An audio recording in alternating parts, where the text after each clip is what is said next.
बिस्मिल्लाहिर्रहमानिर्रहीम। अस्सलाम वालेकुम। आज हम बनाएंगे मिक्स वेजिटेबल पुलाव और इसे हम बहुत सिंपल तरीके से बनाएंगे मगर खाने में ये बहुत ही मज़ेदार बनता है। इसे आप झटपट बना के तैयार भी कर सकते हैं। इसमें कोई ज़्यादा हम मसाले वगैरह कुछ नहीं डालेंगे। चलें इसको बनाना शुरू करते हैं। सबसे पहले हम डालेंगे 1/4 कप ऑयल। ऑयल गर्म हो जाए और गैस को अभी हम मीडियम रखेंगे और इसी के साथ डाल देना होगा एक मीडियम प्याज। मीडियम से थोड़ी छोटी प्याज है ये प्याज डाल देंगे स्लाइस में कट की हुई। और प्याज को हमें थोड़ा पकाना है, इतना पकाना होगा कि थोड़ी सी ये सॉफ्ट हो जाए और कलर वगैरह नहीं लाएंगे। 3 से 4 मिनट इसी तरह से अभी हम प्याज को पका लेंगे। प्याज को हमें इतना ही पकाना है। इसी के साथ डाल देंगे गरम मसाला। एक मैंने बादियान का फूल लिया है, एक दालचीनी ली है, 4 मैंने लिए लौंगे और 6-7 मैंने काली मिर्चें ली हैं, 1/4 टीस्पून शाज़ीरा और 1/4 टीस्पून ही मैंने लिया है रेगुलर जो सफ़ेद ज़ीरा होता है। गरम मसाले को हमें ज़्यादा नहीं पकाना है। इसी वक्त डाल देंगे आधा खाने का चम्मच अदरक और लहसुन क्रश किया हुआ। आप पेस्ट भी ले सकते हैं। 1 मिनट करीब लहसुन अदरक को भी पका लेंगे ताकि इसकी स्मेल दूर हो जाए। देखिए लहसुन अदरक को 1 मिनट करीब पका लिया। इसी वक्त डाल देंगे एक आलू छोटे पीसीस में कट किया हुआ।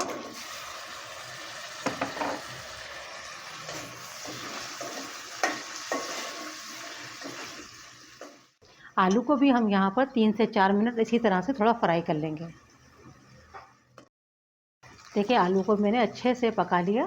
इससे ज़्यादा नहीं पकाना होगा क्योंकि वरना ये आगे भी कुक हो जाएंगे। अब इसी वक्त डाल देंगे पानी।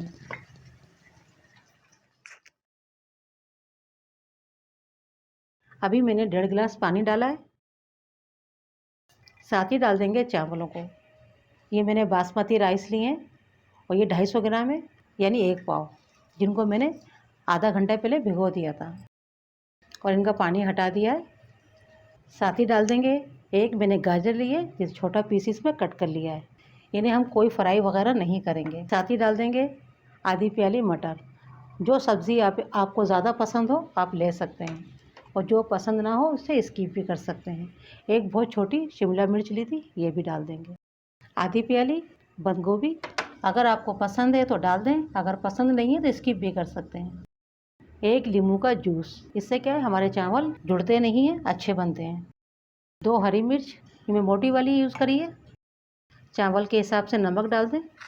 मैंने आधा खाने का चम्मच लिया है नमक।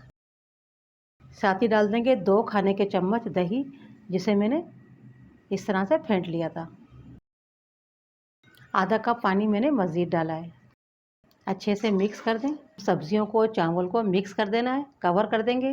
गैस को यहाँ पर हम रखेंगे मीडियम से थोड़ा हाई की तरफ। अच्छे से बॉयल आ जाए और अभी हम पकने देंगे क्योंकि सब्जियों के अंदर से भी पानी रिलीज़ होगा। तो मैंने यहाँ पर पानी लिया है 2 गिलास से कम। आप जो भी चावल यूज़ करते हैं उसके मुताबिक पानी डालिएगा क्योंकि सब्जियाँ भी अपना पानी रिलीज़ करती हैं। बॉयल आ जाता है तो फिर इसे हम पकने देंगे जब तक कि पानी खुश्क ना हो जाए। चावलों को पकते हुए 5 मिनट हो गए। अब देखिए थोड़ा थोड़ा पानी रह गया है। चावलों को ऊपर नीचे कर देंगे और कपड़े से कवर कर देंगे ताकि एयर बाहर ना निकले। बस गैस को बिल्कुल स्लो कर देना है और 10 मिनट के बाद इन्हें हम चेक करेंगे। 10 मिनट का सिर्फ स्टीम देना होगा, ज़्यादा स्टीम नहीं देना है। 10 मिनट में चावल बन के तैयार हो जाएंगे। 10 मिनट हो चुके हैं, चावल हमारे तैयार हो गए। अब इसे 10 मिनट का हम रेस्ट देंगे, उसके बाद में सर्व करेंगे। इस तरह से क्या है हमारे चावल अच्छे और निखरे निखरे बनते हैं और आपस में जुड़ते नहीं हैं और इनकी लेंथ भी अच्छी हो जाती है। अब इन चावलों को 10 मिनट का हमने रेस्ट दे दिया है। अब इन्हें हम सर्व कर लेते हैं और आप देख सकते हैं कितने खिले खिले चावल बनके तैयार हुए हैं। इस तरह से जब आप पुलाव बनाते हैं इसकी खुशबू बहुत अच्छी आती है और टेस्ट इसका बहुत अच्छा होता है क्योंकि इसमें हमने ज़्यादा मिर्चें वगैरह नहीं डाली हैं, ना ही हमने सब्जियों को फ्राई किया है। सिर्फ आलू को हमने थोड़ा फ्राई किया था कि वो थोड़ी सख्त सब्ज़ी है। बाकी हमने किसी सब्ज़ी को नहीं फ्राई किया। इस तरह से क्या होता है, एक तो सब्जियों का कलर बहुत अच्छा आता है, वरना क्या होता है जब हम मटर को फ्राई करते हैं तो मटर का जो कलर है ना वो चेंज हो जाता है।